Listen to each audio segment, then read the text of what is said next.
Você já se perguntou por que Jesus parece anti-evangelístico? Porque ele cura, liberta, faz o impossível, e logo em seguida manda calar. E mais, porque, no Evangelho de Marcos, quando alguém desobedece e espalha o milagre, isso não ajuda, isso atrapalha. Como assim? O milagre vira bloqueio. A cura vira obstáculo. A fama vira prisão. Olha o que está escrito. Em Marcos 1,34, Jesus cura muitos que sofrem de várias doenças, e também expulsou muitos demônios, mas não permitia que os demônios falassem, porque sabiam quem ele era. E em Marcos 1,43-45, ele purifica um leproso e dá uma ordem estranha, severa: não conte isso a ninguém. O homem conta. A notícia explode. E então Marcos 1,45 diz que Jesus já não podia entrar publicamente numa cidade, mas ficava do lado de fora, em lugares solitários. Então eu te pergunto, por que Jesus manda calar exatamente quando a verdade está sendo dita? Por que ele apaga o próprio rastro? Será medo? Será estratégia? Será que Jesus está escondendo poder? Não. Em Marcos, Jesus não está escondendo poder. Ele está protegendo significado. Porque se a identidade dele é anunciada sem a cruz, o povo cria um falso Cristo. Um Cristo sem caminho. Um Cristo sem sangue. Um Cristo sem ressurreição. E agora, vamos ver isso acontecendo. Não como uma ideia, mas como poeira na garganta. Como grito na rua. Como mão tremendo. Como pele sendo tocada. Você está em Cafarnaum. Não dá tempo de respirar. A notícia corre como fogo em palha seca. Tem gente empurrando, gente chorando, gente suplicando. A dor tem voz. A esperança tem pressa. Uma casa está cheia, não cheia de móveis, cheia de gente. Ombro em ombro. Cotovelo nas costelas. Suor escorrendo. Um murmúrio constante de pedidos: cura meu filho, olha para minha mãe, eu não aguento mais. Cada pessoa carrega uma história no rosto. E cada história está faminta de um toque. E Jesus está ali. Não como um ídolo distante. Ele está ali como alguém que pisa no chão, que sente o peso do olhar das multidões, que ouve gemidos. Os discípulos tentam controlar a porta, mas a porta já não é porta. É um rio de gente. De repente, no meio do tumulto, um grito corta o ar. Não é um grito de dor comum. É um grito que parece vir de um lugar escuro dentro da alma. Um homem se contorce, olhos arregalados, a respiração falhando. O corpo dele treme como se uma mão invisível apertasse seus nervos. E a voz não combina com o rosto. É como se outra coisa falasse por dentro. E então acontece. Espíritos imundos, ao verem Jesus, caem diante dele e gritam: Tu és o Filho de Deus. Isso está escrito em Marcos 3,11. Eles falam a verdade, mas a verdade na boca do mal não vem como adoração, vem como tentativa de controle. O homem cai de joelhos, as mãos batendo no chão, unhas sujas, poeira subindo. A voz continua, alta, tentando dominar o ambiente: Tu és o Filho de Deus. As pessoas recuam. Alguém prende o fôlego. Uma mãe aperta o filho contra o peito. Os discípulos olham uns para os outros. Ele vai deixar? Mas Jesus dá um passo. Não com pressa. Com autoridade. A multidão sente. Porque a autoridade não precisa gritar. E Marcos 3,12 diz que Jesus lhes dava ordens severas para que não dissessem quem ele era. Severas. Não é um por favor. É uma ordem que pesa no ar. Jesus encara o homem, mas na verdade, ele encara aquilo que está usando o homem. E o silêncio que ele exige é como se ele dissesse: Vocês não vão escrever a minha história. E você percebe um detalhe: o inferno quer falar antes da hora. Quer anunciar um título sem revelar o caminho.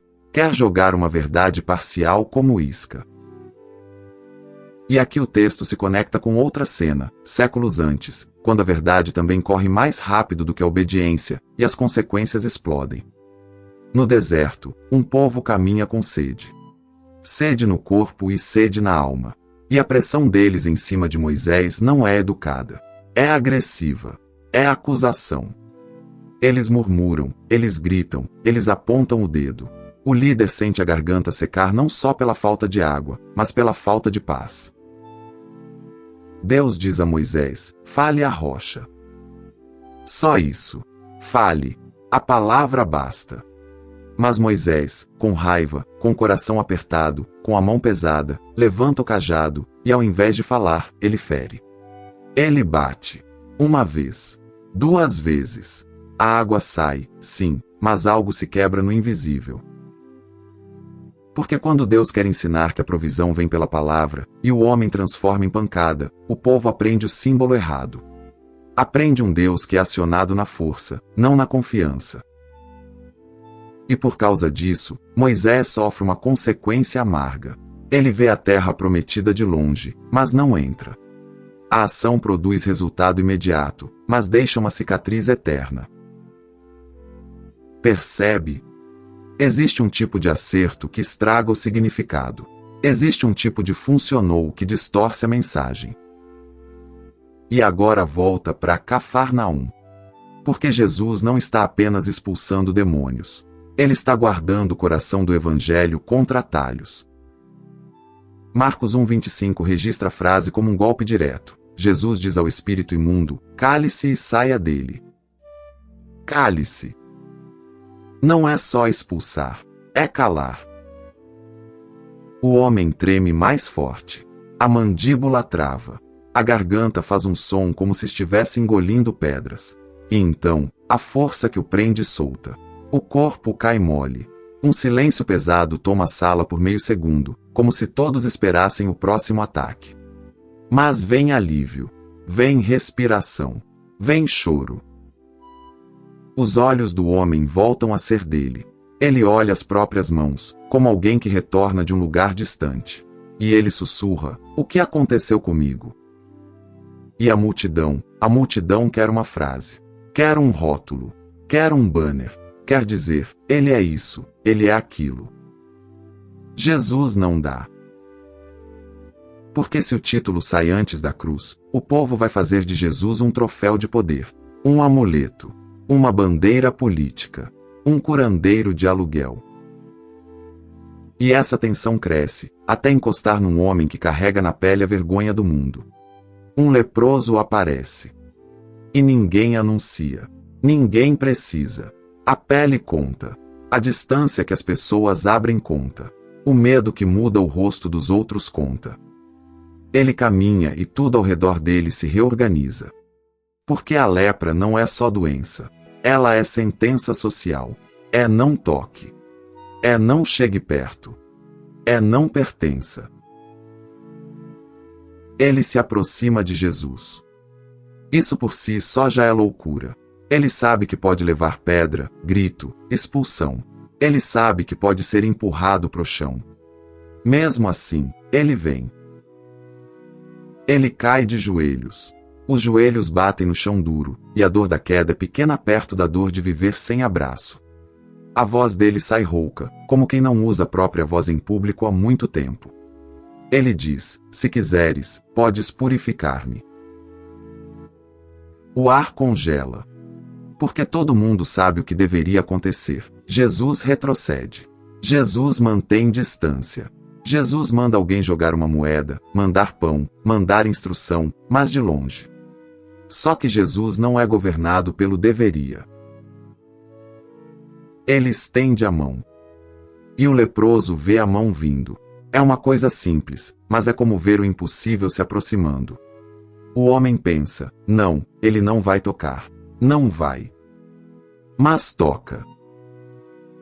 O toque não é teórico. É pele com pele.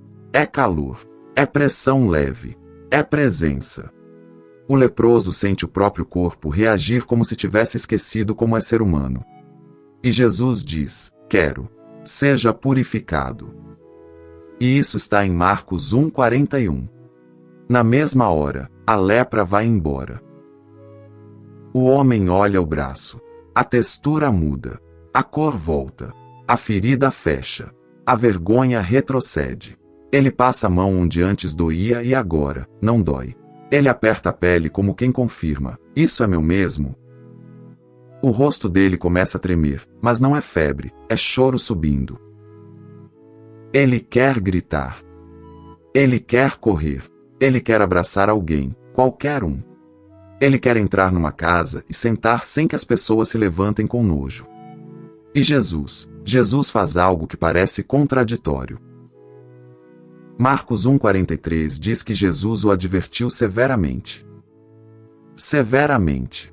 De novo essa palavra. A mesma firmeza que cala demônios agora segura um homem curado. Jesus o despede logo e diz, Marcos 1,44, olhe, não conte isso a ninguém. Mas vá, mostre isso ao sacerdote e ofereça pela sua purificação os sacrifícios que Moisés ordenou, para que sirva de testemunho. O leproso fica parado, como se a ordem fosse um peso que ele não sabe onde colocar. Não conte a ninguém. A boca dele abre e fecha. Ele pensa, como eu vou ficar calado? Eu esperei anos por isso. Eu esperei a vida inteira por isso. Jesus mantém o olhar firme. O tipo de olhar que não humilha, mas governa. É como se Jesus dissesse sem dizer, você não entende ainda o que está em jogo. Porque a cura dele não é só sobre ele. É um sinal. E sinais podem ser roubados. Podem ser transformados em espetáculo. Podem virar propaganda de um Messias errado. O leproso engole seco. A garganta aperta.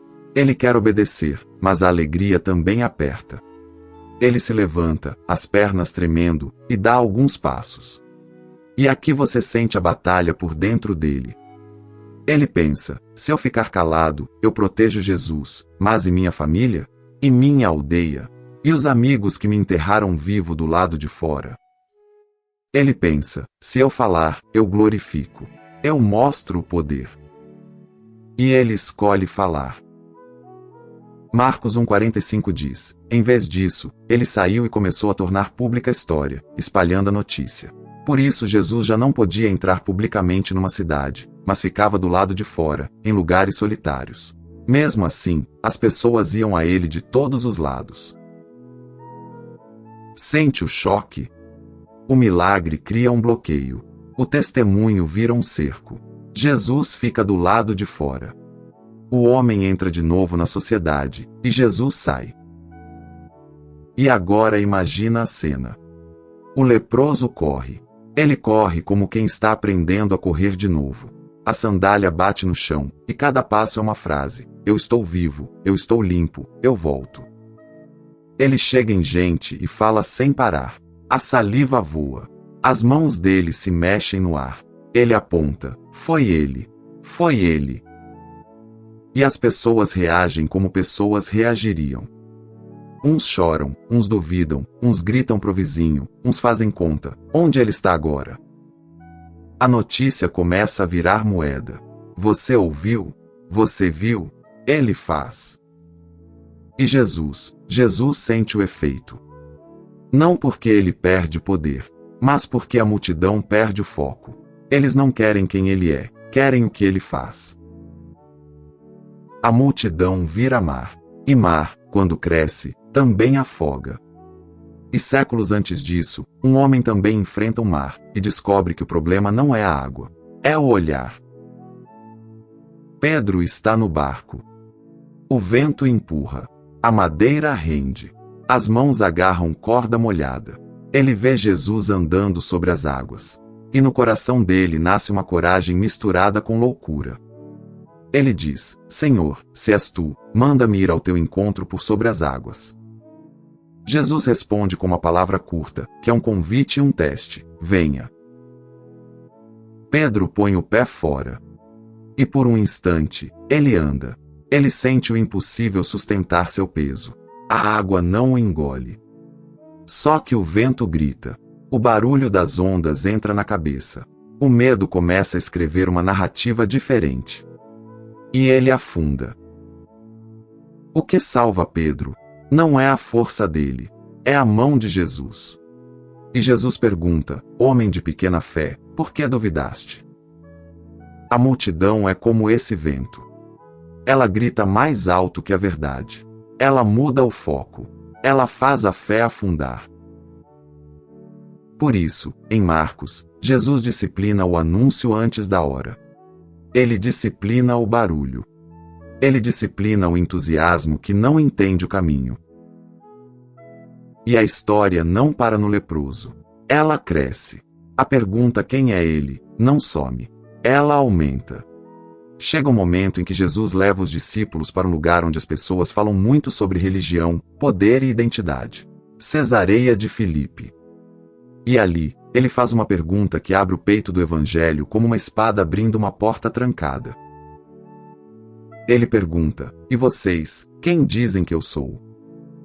Isso acontece em Marcos 8:29. O silêncio cai. Os discípulos se olham. Eles lembram dos demônios gritando. Lembram da multidão esmagando. Lembram do leproso correndo com a notícia. Eles lembram de tudo que viram, mas agora não é o que vocês viram. É quem eu sou. Pedro dá um passo. A garganta dele trava um pouco porque ele sabe que essa resposta muda tudo. Ele diz: Tu és o Cristo. E então vem o choque de novo. Marcos 8:30 diz que Jesus os advertiu que não contassem a ninguém a seu respeito. Como assim? Pedro acerta o título. Ele diz a coisa certa. E mesmo assim Jesus diz: não contém. Porque Pedro sabe o nome, mas ainda não abraça o caminho. E imediatamente, Marcos 8:31 diz que Jesus começa a ensinar que era necessário que o Filho do Homem sofresse muitas coisas e fosse rejeitado pelos líderes religiosos, pelos chefes dos sacerdotes e pelos mestres da lei, fosse morto e 3 dias depois ressuscitasse. Necessário. Não opcional. Não acidente. Não plano B necessário. E aqui você sente o coração do segredo. Sem cruz, o título Cristo vira um cartaz vazio. Um Cristo sem rejeição vira celebridade. Um Cristo sem morte vira coach. Um Cristo sem ressurreição vira mito. Pedro ouve sofrer e parece que alguém joga água fria no fogo do orgulho dele. Ele pensa: não, Cristo é vitória, Cristo é trono, Cristo é Israel acima de Roma. E ele tenta corrigir Jesus. Ele puxa Jesus de lado. E começa a repreender. Você percebe? É por isso que Jesus manda calar. Porque mesmo os mais próximos ainda querem Messias moldado pelo desejo deles. E Jesus responde com força, porque amor também confronta quando a verdade está em risco. Ele diz: para trás de mim, Satanás. Você não pensa nas coisas de Deus, mas nas dos homens. A palavra Satanás aqui é como uma lâmina, não porque Pedro esteja possuído, mas porque a tentação é a mesma, um Cristo sem cruz. E então, em outro monte, outra glória aparece, e o segredo ganha prazo. Depois da transfiguração, quando os discípulos veem Jesus em glória, com roupas brilhando, com a presença de Deus pesando no ar, eles querem contar. É impossível guardar uma visão dessas no peito. Mas Marcos 9:9 diz que Jesus lhes ordenou que não contassem a ninguém o que tinham visto, até que o Filho do Homem tivesse ressuscitado dentre os mortos. Até. O segredo não é eterno. Ele tem data. Ele tem momento. Ele tem relógio. Porque só depois da ressurreição a identidade dele fica completa. Só depois da cruz o título Filho de Deus não vira ferramenta do inferno nem brinquedo da multidão. E olha como isso fecha com o começo. Em Marcos 1:34, demônios sabem quem ele é, mas saber não é se render. Eles querem anunciar para distorcer. Jesus cala. Em Marcos 1:43-45, um homem é curado, mas alegria sem obediência cria confusão. Jesus manda calar. Em Marcos 8:30, Pedro acerta o título, mas rejeita o caminho. Jesus manda calar. Porque se você anuncia Cristo sem cruz, você vende um produto. Você não prega o Evangelho. E agora, a última peça. O segredo abre. O silêncio se rompe. Mas não é num palco. Não é num trono dourado. É num lugar onde a carne treme e o céu parece fechado. Jesus está na cruz. O corpo dele dói. A respiração é a luta. Cada puxada de ar é como carregar peso com os pulmões. Tem gente zombando, tem gente chorando, tem gente indiferente. E então um centurião, um homem treinado para matar, não para adorar, olha para Jesus e vê como ele morre. Não só que ele morre, mas como ele entrega o Espírito. E Marcos 15:39 diz: vendo como ele expirou, o centurião que estava em frente da cruz disse: verdadeiramente este homem era o Filho de Deus. Agora pode. Agora a frase não é arma de demônio. Não é propaganda de multidão. Não é delírio político. Agora a frase está encharcada de cruz. E quando a tumba abre e a morte perde o direito, o anúncio ganha pernas.